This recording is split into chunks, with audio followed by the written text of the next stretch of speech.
هتعمل ايه لو قلت لك ان انا اشتريت ساعه جاكوب اند كو؟ ايوه اللي بتفكر فيها دي، اللي هي بمليون و2 مليون دولار. بالظبط، اللي بيلبسها كريستيانو. عم بهزر معاك، انت ما بتهزرش ولا ايه يا رمضان؟ يعني هو انا لو كنت هشتري جاكوب اند كو، طب ما كنتش رحت اشتريت عربيه رولز رويس وخلاص؟ الفيديو بتاع النهارده مختلف شويه، لاني هكلمك عن ساعات صين. بالظبط زي ما سمعت، صين. وخلينا متفقين ان الصين جايه وبقوه. The race to the future. China.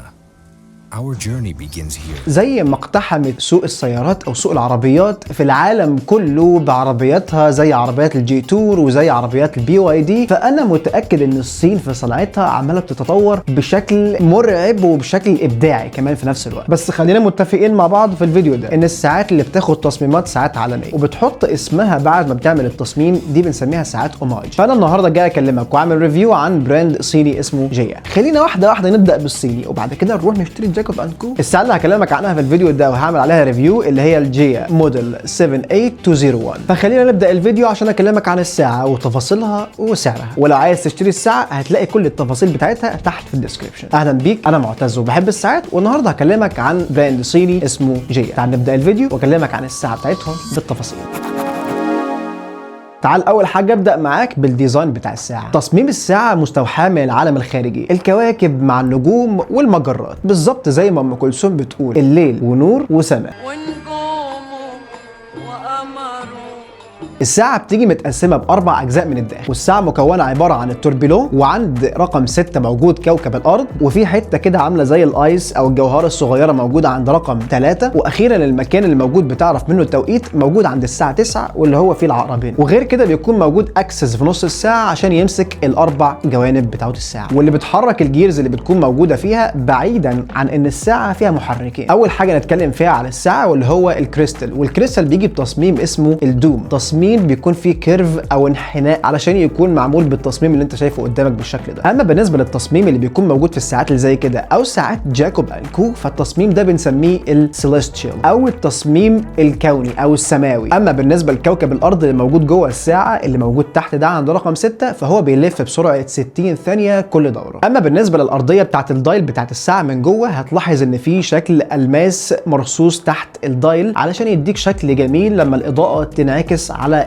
الساعة بتيجي ب 26 جولز او جوهرة، وبتيجي باحتياطي طاقة 40 ساعة. اما بالنسبة للفي بي اتش بتاعت الساعة او الفايبريشن بير اور، فهي بتيجي ب 21600 في بي اتش علشان الدقة بتاعت الساعة تكون كويس. لما نيجي نبص على الليذر او تصميم الجلد بتاع الساعة، فانا شايفه ان هو صراحة عجبني. اول حاجة عجبني بالنسبة للون، تاني حاجة عجبني بان هو معمول من جلد البقر على كلامهم في الموقع بتاعهم، وكمان اللون مع انعكاس الضوء عليه صراحة بيديله ملمس جميل جدا كده وبيكون شكله فخم، وبالذات في انه عامل كونتراست مع اللون الذهبي بتاع الكيس بتاع الساعه، فمديها لمسه انيقه جدا. والساعه بتيجي بالكيس الذهبي او السيلفر. كلمتك على الدوم شيب اللي بيجي في الكريستال، ولكن ما قلتلكاش سبب ان هم بيعملوه بالشكل ده ليه، علشان يديك شكل السليستيال. وكمان لما تيجي تبص على الساعه من الجنب كده هتلاقي الازاز بتاعها مفتوح من الجنب، لو عايز تشوف تفاصيل الساعه من جنبها فانت تقدر تبص عليها من الجنب فهتلاقي تفاصيل الساعه. اول حاجه البوكس بتاعهم من البوكسات الشيك اللي جت، ده شكل البوكس بتاعهم. معرفش الاضاءه جايباه كويس ولا لا. بيكون فيه هديه، والهديه دي اللي هي الاسترونوت اللي هو رائد الفضاء ده اللي فيه كيس البلاستيك، وبيكون معاه الكتيب الصغير ده اللي بيكون معاه فيه كل التفاصيل بتاع الموفمنت واي حاجه تبع الشركه. بيجي معاها كمان الرابر ستراب، لو انت عايز تغير الستراب الجلد الليذر فانت ممكن تغيره وتلبس الرابر. الكارت الضمان ده بيقعد معاك سنتين زي ما مكتوب عليه. بيجي معاها مفك عشان عايز تفك الستراب ولا حاجه، وزي ما قلت لك هقول لك دلوقتي في الموفمنت بتاعتها ازاي بتظبط التوقيت لو محتاج تعرف. تعالى كده نلقي نظره على الساعه. ارضى بما قسمه الله لك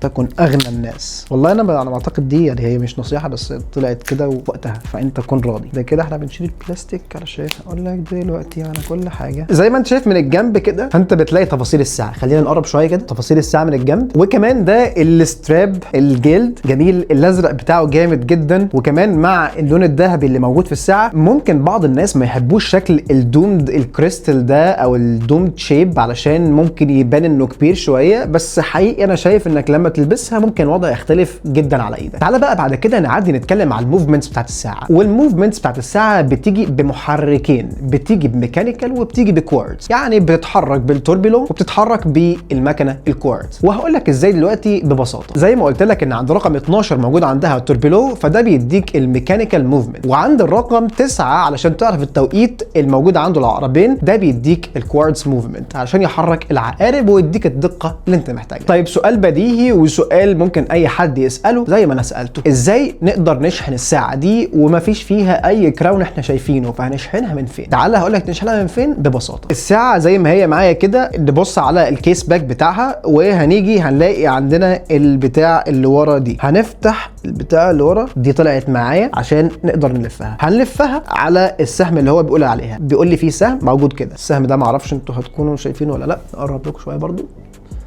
البتاع اللي انا الايد او الهاند اللي بلف منها، فبمسكها وبلف الساعه، فده بيخلي التوربيلو بعد كده يبدا يلف معايا. لو جينا نبص على الساعه دلوقتي فهنلاقي التوربيلو عند رقم الساعه 12 دلوقتي بدا بيلف معانا زي ما انت شايف.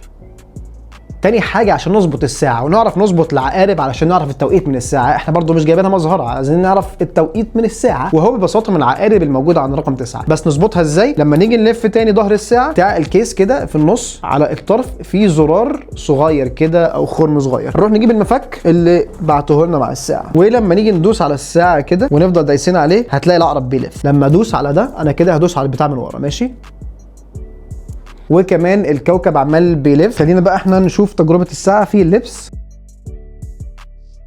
دي كده تجربة الساعة على ايدي. زي ما انت شايف انا مش شايف ان حجمها كبير، الدوم اللي موجود عليها الكريستال شكلها كويس مناسب، ممكن تتلبس عادي في مناسبات ما. الستراب والليذر بتاعها جميل جدا، انا شايفها حلوة عجباني، مفيش اي انتقاد ليها. حبيت ان انا اشوفها عاملة ازاي. انا شايف الصراحة الكواليتي جميلة جدا في الساعة. الستراب بتاع الساعة بيجي بالدرابر، بيجي معاك احتياطي في البوكس بتاعتها، وبيجي بالليذر اللي هو الشكل ده. الساعة بتيجي بلونين، بتيجي بالسيلفر، والسيلفر بيجي معاها ستراب اسود في الجلد، وبتيجي بالشكل الجولد، والجولد بيجي معاها الستراب اللي شكله ازرق زي ما انت شايف، وصراحه لونه عاجبني جدا وبالذات مع الاضاءه. الووتر ريزيستنس بتاع الساعه بتيجي بمقاومه ميه 50 متر. الساعه بتيجي ب 46 ملم، فانت لو معظم ايدك صغير فما اعتقدش ان الساعه تظبط عليك. وكمان الثيكنس او سماكه الساعه كبيره شويه علشان الكيرف بتاع الدوم شيب بتاع الكريستال، فالسمك بتاعها بيجي ب 22 ملم. اخيرا سعر الساعه اللي موجود على الموقع $560، والموقع بتاعهم هتلاقي اللينك بتاعه في الديسكربشن. بس كده بسيط، محتاج ان انا ادفع ملايين عشان اروح اجيب جاكوب انكو عشان اشوف السيليستيال ديزاين؟ اهو كل حاجه موجود. او ممكن تسمع ام كلثوم هتكلمك عن الليل ونور وسماء ونجوم وقمر. الصين دايما بتجيب لك السعر والحل المناسب لاي حاجه او لاي بديل. بس عايز اقول لك حاجه، لو معاك سعر جاكوب انكو الحقيقيه اكتب لي في التعليقات، عايزك في موضوع. شكرا ليك، انا معتز، وده كان ريفيو عن ساعات جيا موديل 78210. ما تنساش تعمل لايك للفيديو لو عجبك، وشير علشان غيرك يستفاد ونكبر مجتمعنا في حب الساعات. اشوفك الفيديو الجاي،